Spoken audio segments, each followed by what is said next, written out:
Ah, sa mga kaalaman ng lahat, ipaka-introduce mo nga kung sino si Anton Lagdameo at, ano ang connection niya sa iyong ex-partner TBF?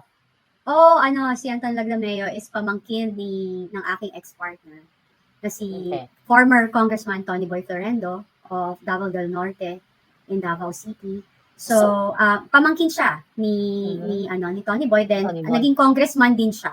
At best friend siya ni BBM.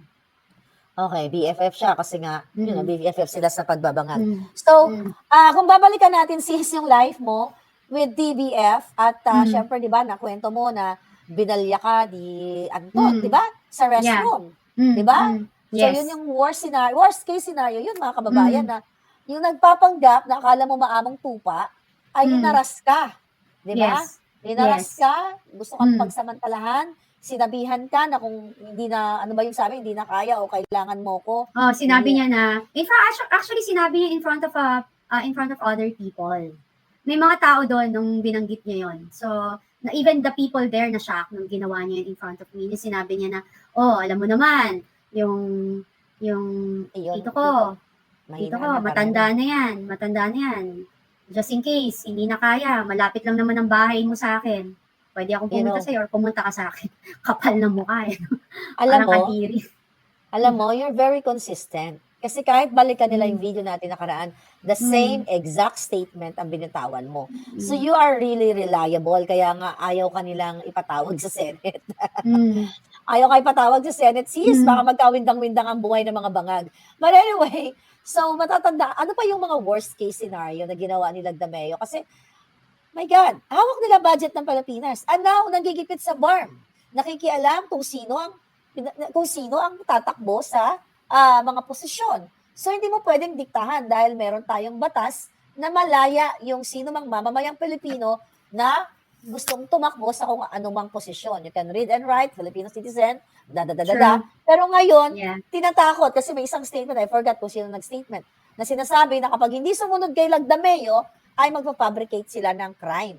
The same thing na ginawa ni Lee Satanas at mga kasabwat niya dito kay distressed mother, di ba? So anyway, Yeah. ano yung na-feel mo? Kasi parang nag-flashback ba yung mga kasamaan nila nung nabasa mo?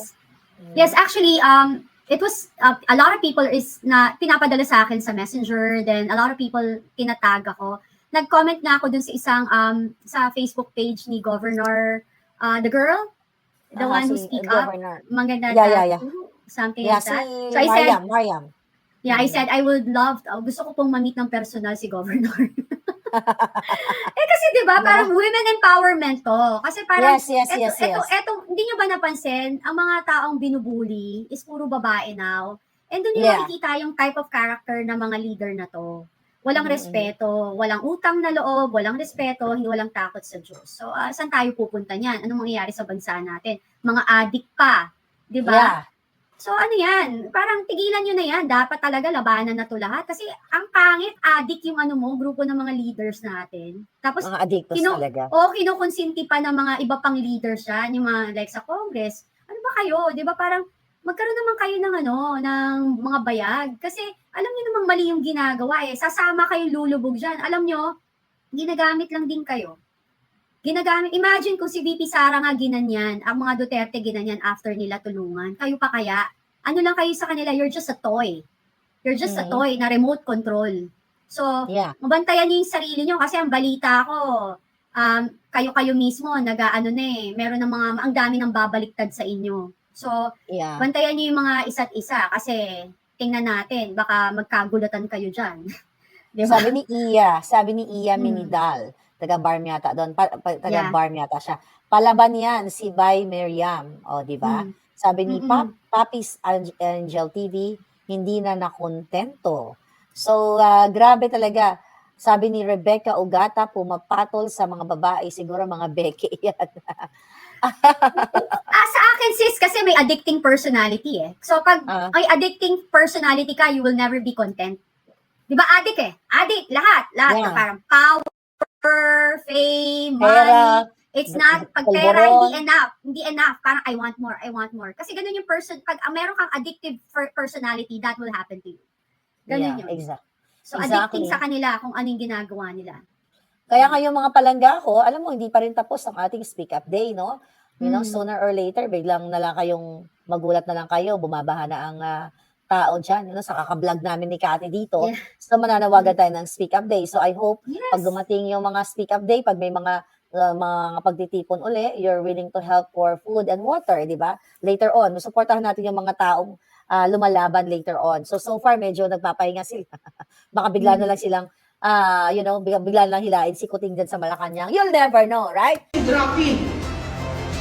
One time, at saka mahilig yun ng chismis. Hindi ko super akalain, Anton, na marites ka rin pala. Napaka-chismoso mo. Alam mo bakit? Alam ko kung anong kinakagalit mo sa akin eh. Pero yung kinagagalit mo sa akin, nagmula sa buwanga mo. Remember, nagkaroon tayo ng Bangsamoro Capsule of Elders sa Davao.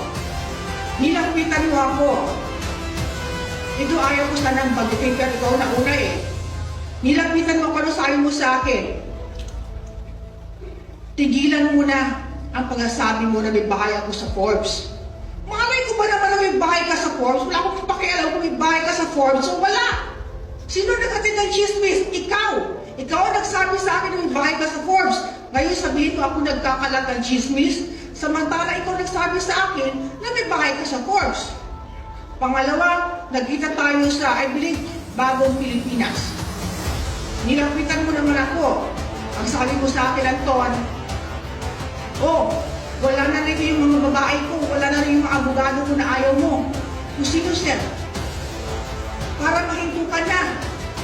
Mahinto na yung sinasabi mo na buntis ko. Kung sino yun siya? Ewan ko. Sabi ko, yung tinanong ko kung sino wala. Ito si Joey ba?